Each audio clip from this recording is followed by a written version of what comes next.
大家好，黄瓜不要再炒着吃，凉拌吃了。今天给大家分享一个黄瓜大饼，非常好吃的做法，味道清香鲜美，好吃不油腻，柔软多层，凉了也不硬。首先，我们准备1根黄瓜，洗干净之后，取个擦丝器，我们给它擦成细丝。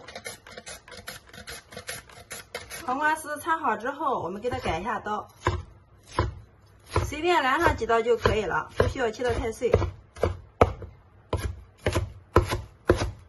黄瓜改好刀之后，装在一个大点的碗中，加入3克的食用盐，用筷子给它搅拌均匀，杀一杀黄瓜里面的水分。5分钟之后，我们的黄瓜已经杀出水了，看一下，还挺多的。然后我们准备一个大碗，铺上一个纱布，把我们的黄瓜丝给它倒进来。接着我们用力挤干里面的水分，挤出来的黄瓜汁不要倒掉，我们留着备用。然后把挤好的黄瓜丝给它放到一个大点的碗中。接下来静锅上火，把挤出的黄瓜汁大约是280克，我们给它倒入锅中加热一下。我们不需要给它烧开，煮至40度左右就可以了。然后关火。接下来把加热过后的黄瓜汁分少量多次的倒在400克的面粉里面，边倒边用筷子搅拌，把它们搅成絮状。全部搅成絮状之后，接着我们洗干净小手，下手给它揉成面团。最后我们给它揉成一个稍微偏软的面团。刚刚和好的面团比较粘手，先不要管它，盖上盖子放在这里给它松弛5分钟。5分钟之后，我们往面团上面撒入适量的干面粉，再次下手把面团给它揉匀揉光。这次我们在揉的时候它就不粘手了。最后我们一直给它揉成一个光滑细腻的软面团，像这样就可以了。再次把盖子盖上，放在这里继续给它松弛30分钟。好了，这个时候我们的面团也松弛好了，看一下，延展性特别的好，像这样就可以了。然后把边缘给它撒上一层面粉，接着我们把面团给它取出来，取出之后不要揉，用手稍微给它整理成一个圆形。整理好之后，我们给它1分为4。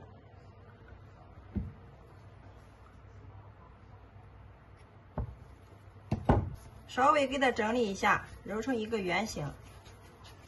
千万不要给它揉太久哦，揉太久的话，那样面就起筋了。把每一个剂子全部都给它揉圆。接下来面垫上面再撒少许的干面粉，把第一个整理好的剂子放到面垫上面，用手轻轻的给它按扁，用个擀面杖给它擀开，擀成一个圆形的大薄片。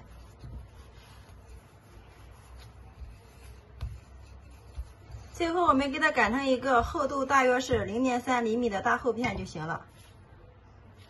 淋入适量的食用油，均匀的给它涂开，再撒上适量的干面粉，然后再把我们的黄瓜丝均匀的给它撒上一点，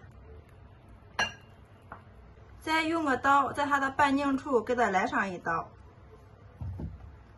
然后捏着一边慢慢的往里面给它卷。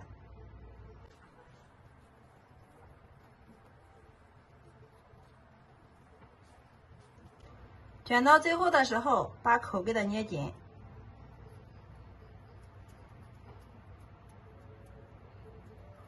全部捏好之后，尖头朝上，放到案板上面，再用手轻轻的给它按压。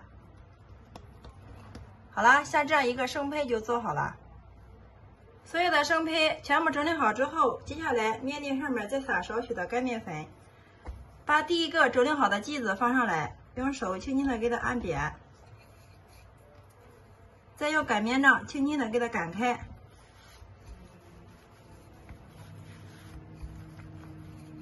擀的时候我们两边擀，这样层次一样，薄厚均匀。最后我们给它擀成一个圆形的大厚片，厚度大约是0.5就可以了。然后我们给它取出来。接下来平底锅预热刷油，不需要刷的太多，薄薄的一层就可以了。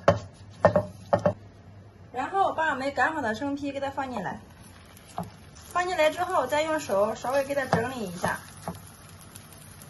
上面再刷少许的食用油锁住水分。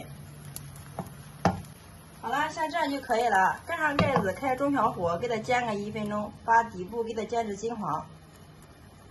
好，时间到，我们打开看一下。哇，都鼓起来了。接下来我们给它翻个面，漂亮啊！继续开中小火，慢慢的给它煎，把另一面也给它煎至金黄。好，时间到，我们打开看一下。哇，一股淡淡的黄瓜的清香味扑鼻而来。然后我们再给它翻个面。我们一直烙制我们的黄瓜大饼，圆鼓鼓的，两面颜色金黄，像这样就可以了。我们给它盛出装盘。所有的黄瓜大饼全部烙好之后，我们给它均匀的摆入盘中。哇，每一张都是非常的漂亮啊！大家看一下这个颜色，真的是非常的漂亮啊！两面颜色金黄酥脆，特别的柔软呀，真的是要多软有多软。再掰开来看一下里面。哇，一股淡淡的黄瓜清香味扑鼻而来，看一下这个层次，真的是非常的丰富，层层薄如纸呀，特别的漂亮，馋得我的口水直流啊！先来替大家尝一下，真的是太香了，柔软又筋道，咸香味美，一股淡淡的黄瓜清香味，吃上一口根本就停不下来。黄瓜这样做比炒着吃凉拌吃好吃多了，而且营养又丰富，家里的老人和孩子特别喜欢吃，特别的柔软好消化，即使凉了也不硬。我们用这种方法烙出来的大饼清爽不油腻，特别的好吃哦，特别适合这个季节食用。好啦，今天的美食就分享到这里啦，如果你喜欢的话就收藏起来，有时间做给家人尝尝吧。喜欢我的视频记得关注点赞留言转发哟，非常感谢你的观看与支持，我们下个视频再见。